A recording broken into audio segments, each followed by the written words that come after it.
आथिखालनि दुलाराय बर' फरायसा आफादनि आफादगिरि दिपेन बर'नि सायावसो आं बुंदों।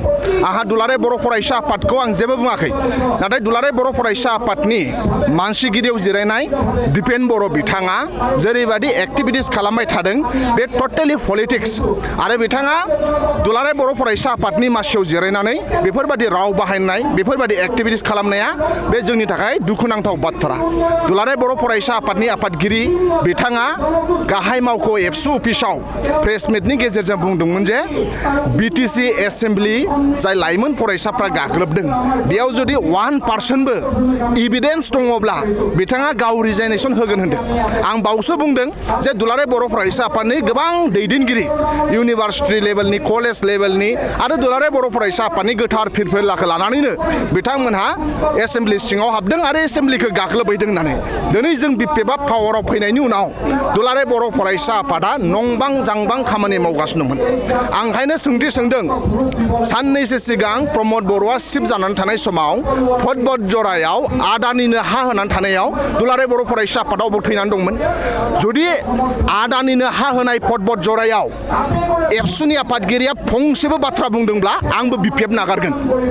बिथांमोननि टारगेटआ एबसुनि टारगेटआ बर'नि राव हारिमुखौ रैखाथि होनाय नङा।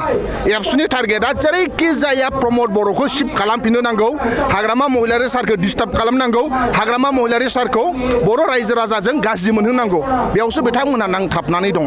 टेम्परारि मा मुभमेन्ट खालामनो नागिरदों, एसटि इस्युखौ लानानै मा पलिटिक्स खालामगासिनो दङ, एसटि इस्युखौ बिथांमोनहा एमएलए इलेक्सनसिम लांनो नाजागासिनो दङ, बे टटेलि पलिटिक्स खालामदों। एबसुनि आफादगिरिया पलिटिक्स खालामनायखौसो जों दुखु नांदों। नाथाय जोङो एबसु बादि गोथार आफादखौ मान होयो, सनमान होयो।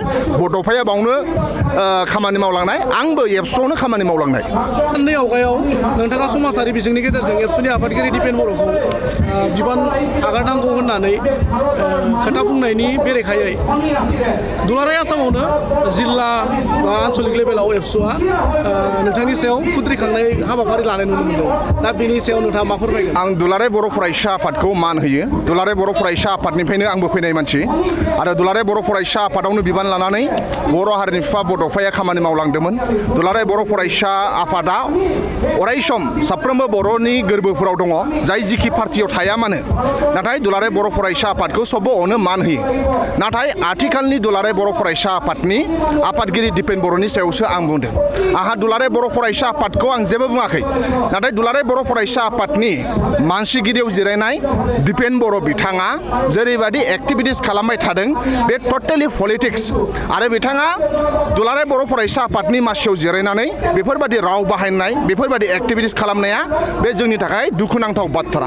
दुलाराय बर' फरायसा आफादनि आफादगिरि बिथाङा गाहाय मावख' एबसु अफिसाव प्रेस मिटनि गेजेरजों बुंदोंमोन जे बिटिसि एसेम्ब्लि जाय लाइमोन फरायसाफ्रा गाग्लोबदों बेयाव जुदि 1%बो इभिडेन्स दङब्ला बिथाङा गाव रिजाइनेसन होगोन होनदों। आं बावसो बुंदों जे दुलाराय बर' फरायसा आफादनि गोबां दैदेनगिरि इउनिभार्सिटि लेभेलनि कलेज लेभेलनि आरो दुलाराय बर' फरायसा आफादनि गोथार फिरफिलाखौ लानानैनो बिथांमोनहा एसेम्ब्लि सिङाव हाबदों आरो एसेम्ब्लिखौ गाग्लोबहैदों होननानै बाव दुलाराय बर' फरायसा आफादनि गोथार फिरफिलायानो नुजादों। दुलाराय बर' फरायसा आफादनि गोबां दैदेनगिरि इउपिपिएलनि दैदेनगिरिफोर दङ। दा जों बेखौसो बुंदों, दिनै जोंनि थाखाय दुखुनांथाव बाथ्रा दुलाराय बर' फरायसा आफादनि आफादगिरिया इउपिपिएलखौ बासायनायनि सार्थआव बिथांमोना खामानि मावदोंमोन। थांनाय इलेक्सनाव इउपिपिएलखौ 100% देरहानो थाखाय बिथांमोना खामानि मावदोंमोन। नाथाय मानाव गेदेर हाग्रामा महिलारि सारखौ मोजां मोननानै रायजो राजाया बिपिएफनो भट होबाय। दिनै जों बिपिएफआ पावाराव फैनायनि उनाव दुलाराय बर' फरायसा आफादा नंबां जांबां खामानि मावगासिनो दंमोन। आं ओंखायनो सोंथि सोंदों, साननैसो सिगां प्रमद बर'आ सिफ जानानै थानाय समाव फटबट जरायाव आदानिनो हा होनानै थानायाव दुलाराय बर' फरायसा आफादावबो थैनानै दंमोन। जुदि आदानिनो हा होनाय फटबट जरायाव एबसुनि आफादगिरिया फंसेबो बाथ्रा बुंदोंब्ला आंबो बिपिएफ नागारगोन। दा दिनै आदानिनो हा होनाय समाव गोबां बर' मानसिफ्रा हा गोमा जानो थांगासिनो दंमोन, बाव आन्दलन खालामदोंमोन। नाथाय एबसुआ बे बाथ्राखौ बुंनो थाखाय समाय गैयामोन। दा नाथाय जोङो मानाव गेदेर हाग्रामा महिलारि सारखौ बिथांमोननि टारगेटआ एबसुनि टारगेटआ बर'नि राव हारिमुखौ रैखाथि होनाय नङा। एबसुनि टारगेटआ जेरैखि जाया प्रमद बर'खौ सिफ खालामफिननो नांगौ, हाग्रामा महिलारि सारखौ डिस्टार्ब खालामनांगौ, हाग्रामा महिलारि महिलारि सारखौ बर' रायजो राजाजों गाज्रि मोनहोनांगौ बेयावसो बिथांमोना नांथाबनानै दङ दा ओंखायनो जोंनि थाखाय दुखुनांथाव बाथ्रा मानाव गेदेर हाग्रामा महिलारि सारा बुंदों दिपेन बर'आ दिसपुराव थांनानै सोर मिनिस्टारनाव पारमिसन बिनानै फैयो टेम्परारि मा मुभमेन्ट खालामनो नागिरदों एसटि इस्युखौ लानानै मा पलिटिक्स खालामगासिनो दङ एसटि इस्युखौ बिथांमोनहा एमएलए इलेक्सनसिम लांनो नाजागासिनो दङ बे टटेलि पलिटिक्स खालामदों एबसुनि आफादगिरिया पलिटिक्स खालामनायखौसो जों दुखु नांदों नाथाय जोङो एबसु बादि गोथार आफादखौ मान होयो सनमान होयो बड'फाया बावनो खामानि मावलांनाय आंबो एबसुआवनो खामानि मावलांनाय